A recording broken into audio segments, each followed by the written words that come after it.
Ask almost any Presbyterian minister what the core belief of Reformed theology is, and you're likely to hear the words, the absolute sovereignty of God, or some variation on it.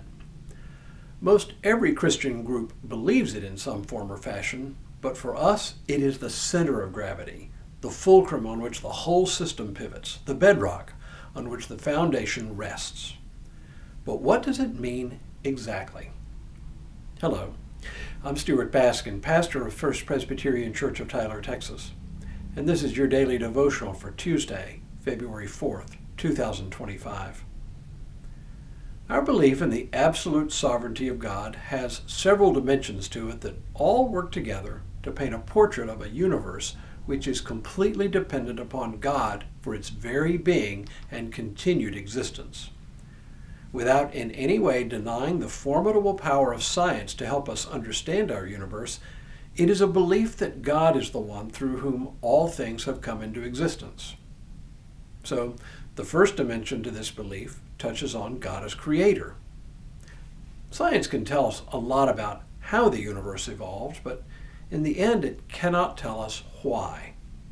As some philosophers have posed the question, why is there something and not nothing? Why is there a universe at all?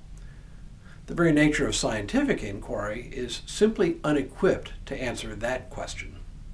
For us, though, the answer is easy. It's a theological question and not a scientific question. Why is there something and not nothing? Because the sovereign God created all things out of God's infinite love. As creator, God claims ownership over all things. We live within God's creation, within God's realm. For our part, we are stewards, caretakers, not truly owners of anything. Naturally, this means that as stewards of creation, we're called upon to treat the created order with care. While God has given us dominion over it, it is not ours simply to do with as we please.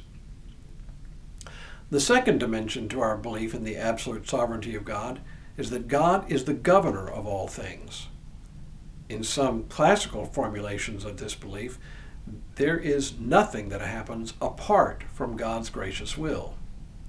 This gets tricky, of course, because it can make God appear to be the author of evil and violence. But really, it's a way of saying that the sovereign God chooses not to stand in the way of human sin. Could God prevent human beings from wreaking havoc on creation and on one another? Sure, but along with that would go our free will. We don't have to claim that God causes all things to happen to affirm God's sovereignty. God governs by way of the natural order of things. Obviously, this is one of those doctrines that causes us some grief from time to time, and I don't mean to litigate it today. I'll return to it later. For now, it is enough to know that one element of God's sovereignty is that God is the ruler or governor over creation, however we might choose to describe it. A third dimension of this belief is that, in the end, God's will be done, just as we say in the Lord's Prayer. We know creation can be quite a mess. We know that human beings have a maddening tendency to enter into conflict with one another and run roughshod over each other. There are many times when the faithful cry out, along with the psalmist, "How long, O God?" In Psalm 13 we read, "How long, O Lord? Will you forget me forever? How long will you hide your face from me? How long must I bear pain in my soul and have sorrow in my heart all day long? How long shall my enemy be exalted over me?" And Psalm 94 says, "O Lord, how long shall the wicked exult?" And in Psalm 119 we read, "How long must your servant endure? When will you judge those who persecute me?" The faithful have always cried out to God in anguish and frustration that evil persists. And yet, even in that cry for justice, there is the assumption that God can and ultimately will answer in God's time. When the kingdom of God is finally and fully revealed, these things will be laid to rest, and no longer will the faithful have to cry out, "How long?" In this age, though, the absolute sovereignty of God is as much a confession of faith as anything else.